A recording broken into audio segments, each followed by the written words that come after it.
Hi, Tyler Thurman here with Tyler Thurman Coaching. And welcome to today's video. It's good to be back. It's the first one of the new year, 2014.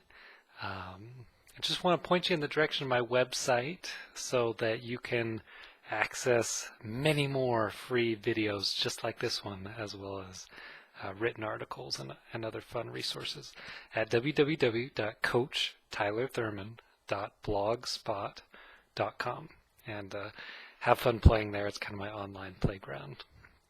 And if you're interested in some one-on-one coaching, please feel free to give my office a call at 503-389-3778, and I look forward to hearing from you there. All right, so today's video is titled The Three Principles versus Interventions. Now, what do I mean by that? Well, let's dive into it, shall we? So, a traditional intervention, and what I mean by intervention is a psychological or psycho-spiritual intervention. There's tons of them out there. Last I looked, there's well over 400 different psychological therapies and interventions. And they're all designed to intervene at the level of the personality or at the level of the people's psychology. So there's things like cognitive behavioral psychology, there's Jungian therapy, Freudian therapies, transcendental meditations, mindfulness, neurolinguistic programming, hypnosis, tons and tons and tons of different techniques and strategies and processes that are designed to try to help people live more wonderful lives, improve their mental states, their psychologies, have a better feeling experience of their life. And I've had quite a bit of experience with these interventions and have been an interventionist myself for quite a few years. And they're all designed to essentially try to fix what's broken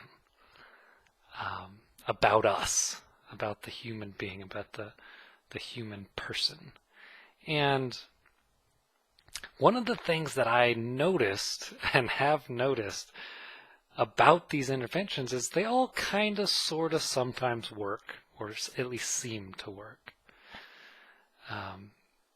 And they just don't get great results oftentimes with transformation. So anything can help in the moment. Talking to a friend can help you feel better in the moment. Just taking a minute and doing a breathing exercise can seemingly help you feel better in the moment. But as I tell many of my clients, I'm not particularly interested in helping people feel better in the moment. What I'm interested in is the truth. I'm interested in the truth and helping people to see the truth about who they are, which is there's nothing wrong with you. You're not broken. You are perfectly mentally healthy. You simply don't realize it. You think you're not, so you experience yourself as not. And that's what these three principles are all about. They're all about the truth of who we are and where the human experience comes from. They're very commonly mistaken for an intervention, and they're in fact used as an intervention very frequently. But I'm here to tell you they are not an intervention. Now, if you're sitting there wondering, well, what are the three principles? Go to my website and check out some of the other videos on the 3 principles. I've got tons of stuff on them. But they are essentially descriptions of the building blocks that make up you and me, of the psycho-spiritual us. They make up the human experience.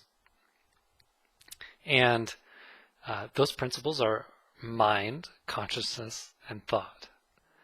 And mind is very simply life force. It's the energy and intelligence behind life.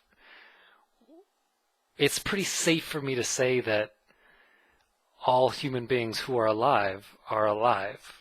Like there's something living about us. Something's breathing us. Something's beating our hearts. Something is informing our senses. And that's mind. In a lot of traditions, we would call that God or spirit. In psychology, you might call that the superego, or something like that. And it's just speaking to the fact that we're alive. And there's something miraculous about that. And something beautiful about that. And consciousness is our awakeness. It's like we're the observer. We're somehow able to be aware that we're having an experience. So we're having an experience of life, but we're also aware that we're having an experience of life, if that makes any sense. And that's consciousness. It's our awakeness, our awareness, our capacity to be an observer of our own experience. And then there's thought, which is, it's the content, it's the flavor of our experience. So we feel our thinking. Every thought has a corresponding feeling attached to it. And that makes up the huge variation in experience in the world that we see and notice with other people. And so we have fearful thinking, we feel fearful feelings in our bodies. We have upset thinking, we feel upset in our bodies. We think joyful thoughts, we feel joy in our bodies. And on and on and on and on. And the interesting thing about these principles is that they're not prescriptive. They will never tell you what to do or who to hang out with or what modality or practice you should get rid of and which one you should hang on to. It's nothing like that. They are purely descriptive pieces to describing the human experience. How does it come about? And the fascinating thing for me about these is when we begin to see the truth of the human experience, it begins to have, and sometimes immediately and dramatically, have a transformative effect on people's experience of life. We go from feeling a lot of misery to a lot more peace of mind. We go from being really caught up and really invested in our thinking to kind of not worrying about stuff so much. We start listening to our own wisdom and accessing our creativity and living in the joy and flow of life, where a lot of people aren't and haven't been, and suddenly they are. And what I'm going to say is the reason for that is that when people get this simple understanding, when they see it, they have transformation. The reason is Because it's true. It's true that we're living in a thought-created reality. Each and every one of us is. Now, each and every one of us is having a different flavor of reality because of the variation in thought. But it's all being generated from the inside out. All of it. Our entire experience of life is happening all up in here and then being projected out. Our thoughts are informing our feelings. They're informing our senses. They're projecting out onto the physical world as opposed to what most people think is happening, which is our circumstances, the world outside of our heads, is informing our senses, and then we have a feeling associated with that circumstance. And it doesn't work like that. Now, I'm not going to go into a ton of detail about that. I've got lots of other resources about that particular piece of it. But it's I can say with certainty, it is transformative because most people are living their lives based on a lie that something is wrong with them and the outside world creates our experience, creates our feelings. That is fundamentally inaccurate, and it's probably the greatest and most pervasive myth that our culture is dealing with on a daily basis is the answer to the question, where is my experience coming from? Where are my feelings coming from? It's an inside-out job. And if you're living thinking that it's outside in, then you're going to be a victim. You're going to think the world is imposing feelings on you, imposing experiences on you. And you're going to create the experience of that being true, but it's not. It's not true. And the reason that it can feel true is because of the creative power of thought. If you think your partner is providing all your good and bad feelings, you're going to filter everything out except that, those experiences that support that. If you think the amount of money in your bank account is causing your good or bad feelings, you're going to create the experience of that via thought. Now that's the missing link, is these three principles that are creating our experience. And so as we begin to see the truth, and I'm asserting this is the truth, as we begin to see it, our lives transform, because what we're doing is we're going from living based on a false paradigm, a false premise, a lie, to living based on the truth. And now whenever you're living based on a fundamental misunderstanding, you're going to struggle. You're going to be unnecessarily restricted. And when you're living based on the truth, it's going to free you up to take the truth into account, and then you can live in accordance with that, which is you're making up your reality via thought. Stuff still happens out there, but we don't feel any of that. We make up stuff in our head, and then we feel that. That's our experience of life. And let me give you a couple examples of some paradigm shifts, some things that we once thought were true, and that it made a big difference when we found out that they were false and something else was true. The first that comes to mind, and the most obvious, is when we thought it was a flat Earth. And that off the sides of the Earth, there be dragons. You know, if you see maps of old, usually said there be dragons off the side of the flat Earth. And what happens if you believe that it's a flat Earth?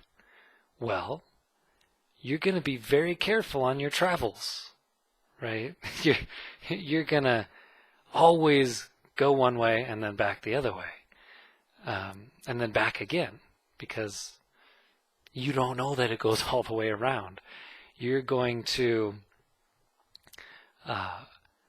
not be very adventurous in your exploration of the world, because you know it ends, and you'll fall off and you'll die and be eaten by dragons, apparently.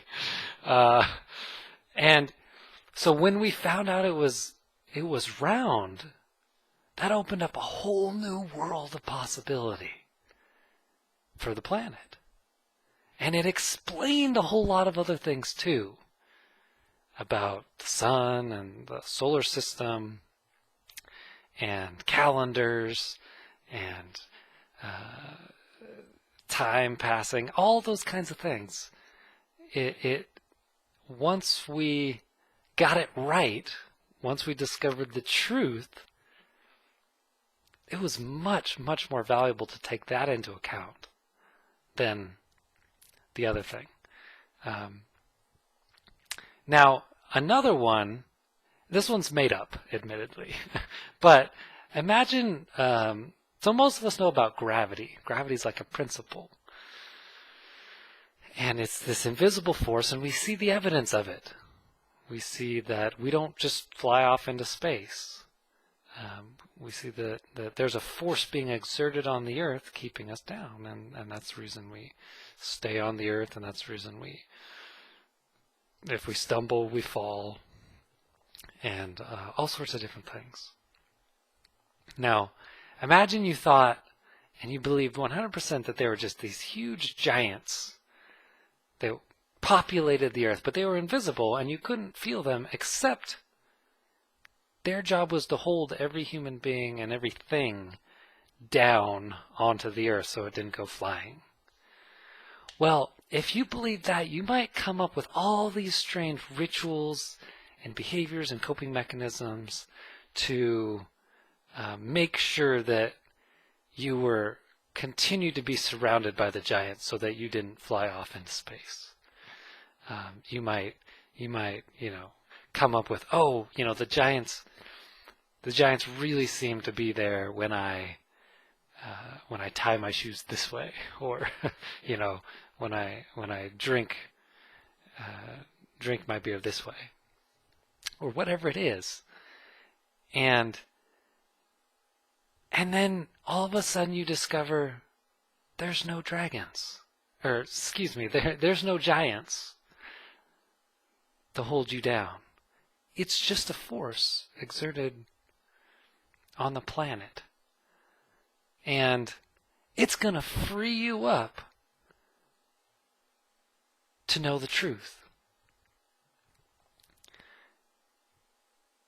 Now consider that you really don't know the truth when it comes to where your experience of life is coming from. If you think it's coming from outside you, then it makes sense to try to control the world. But as soon as you realize the truth of how your experience is being created, not only that it's coming from inside you, but you've got this innate well-being. You've got this mind thing, this big mind, not just our little minds, but a collective divine mind. It's a source of wisdom and creativity, and that's our natural state. And that our thinking, it's not important. It's subjective and arbitrary. And whenever we feel something, it's only ever a reflection of our thinking in the moment. if you begin to see the truth of that there's nothing wrong with you, there never was, never. You just picked up some thinking along the way, and because of the creative feeling power of thought, you thought it was true, and then you felt it. And so it sort of solidified your experience of it. You began to believe it. And so imagine for a moment that you just see the truth. Everyone is divine. Everyone is beautiful. Everyone has all sorts of weird thinking that's creating their experience of life. But you know that you're doing that. Then that's going to allow you to navigate life much more seamlessly and gracefully and with ease and wisdom and creativity.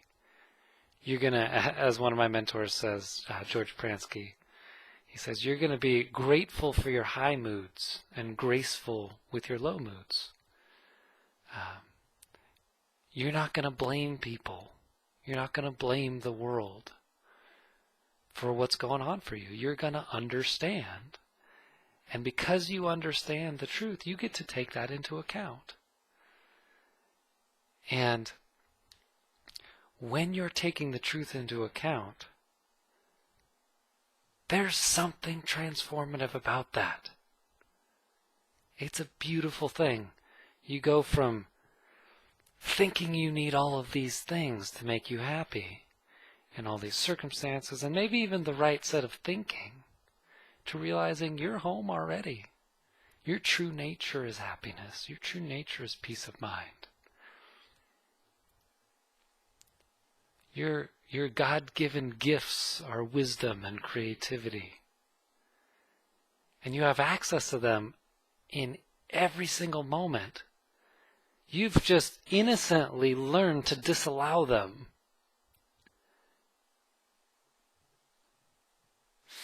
Now think about it again from the intervention standpoint. If you begin to see that you are this divine, beautiful being with this creative potential of thought and mind and consciousness, you can create any experience for yourself via thought. Then